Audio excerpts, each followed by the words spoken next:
នហានចំកណ្ដាលផែនដីហងឡើងក្នុងបុរីនៃទៀងនិរដីហើយថាអង្គសោធោក្នុងនៃវត្តពធ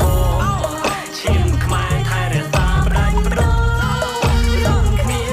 ទុយនៅកោក្រាបបង្គំសុំពោយកបំភ្លឺភ្លើងជ័យយើងបំភ្លឺភ្លើងជ័យតាំង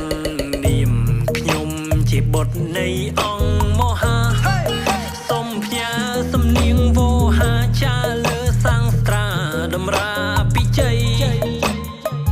ជូនជនរួមជាតិជូនមិត្តជូនញាតិជូនដល់អង្គថាបតី